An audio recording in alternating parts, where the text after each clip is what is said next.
This is a very much an active investigation. MCSO deputies called out here around 4:30 this morning after reports of shots fired. 18 buses vandalized. Let me give you a look at the replacement batteries. These are big, bulky, heavy batteries. Joining me live this morning, Sergeant Tommy Thompson with the Phoenix Police Department. This all started about 12:30 this morning. Tell us what you know. You can see right here, this is where all the tire marks are. And Phoenix police tell us that the man was heading east here on Melinda and that he came up this way, stepping in this semi-empty right now, but it will be loaded full of boxes. The good thing is you said you have locations in Las Vegas, Scottsdale, the Grand Canyon, so you can bus people in, but you can also teach them about the Grand Canyon. I have decided that because it is so cold outside, I am going to do my live shot from inside the SAT truck. Can I just ask you, does anyone need a fire hydrant? Check this out, a steal for $50. Employees confirmed that the hookah lounge is closed during the week except on Mondays, so nobody should have been inside. You need your credit card, you slide it through, and then you can choose a movie. This guy was apparently using an untraceable credit card. Big mess out here in Tempe on Broadway in between Cutler and Priest. As you can see, we have several inches of water and mud. Before it burst, this weather balloon started out about 6 feet wide on the ground. By the time it reached 90,000 feet in the air, it was about 25 feet wide. And St. Mary says it will continue to send food until the shutdown is over. And he spoke exclusively to Fox 10's Anita Roman this morning before boarding another plane. We have had a medical emergency on board today. U.S. Airways flight from Tampa to Phoenix diverted. We need to get the cabin crew arrival as quickly as possible. Okay?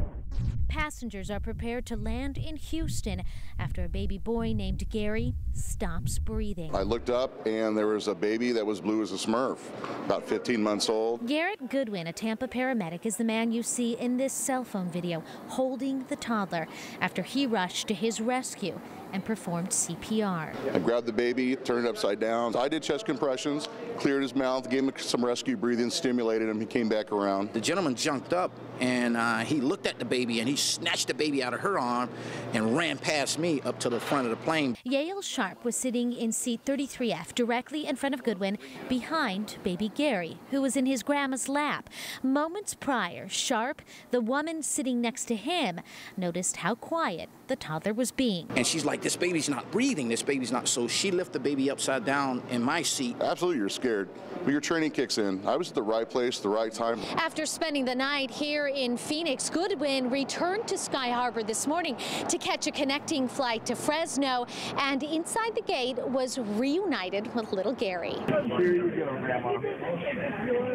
Goodwin says baby Gary hugged him and is expected to be okay, a moment he will carry with him forever. You never forget the kids you lose, and you never forget the kids you save. Anita Roman, Fox 10 News. The flatbed printer at Fast Signs on Central working overtime this weekend, creating a colorful message.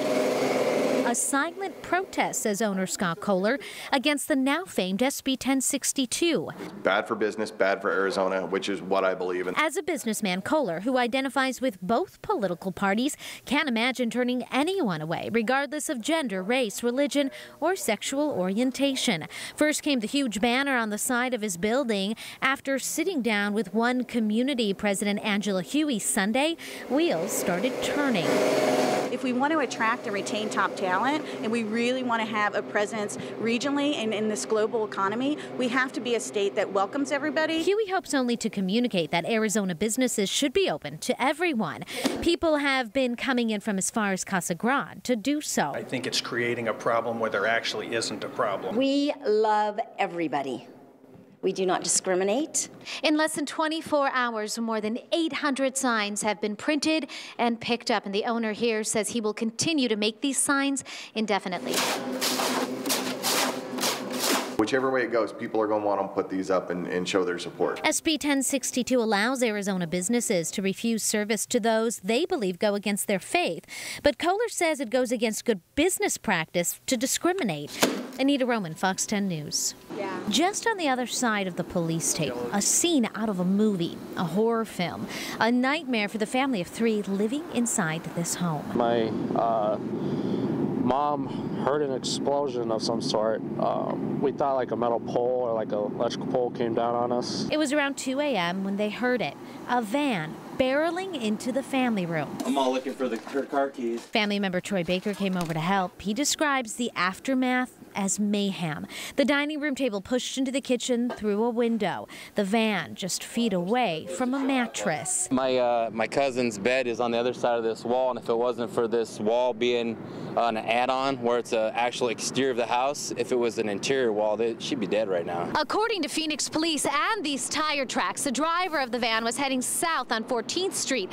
Police tell us he hit a curb on the west side of the street, bounced over, hit a curb here on the east side of the street, went through the wall and into the house. We have preliminary blood alcohol testing from the scene indicating that more than 2 times the legal limit, a little over a 2.0 at this point, 2.19. Phoenix police booking 44-year-old Samuel Perez into jail on charges of extreme DUI, several counts of endangerment, and criminal damage. He was freaking out, saying he didn't want to kill no one. He didn't want anyone. He thought he had killed someone. Gutierrez, his family, wonder why the man decided to get behind the wheel. As they assess the damage, they felt grateful to be alive. Anita Roman, Fox 10 News.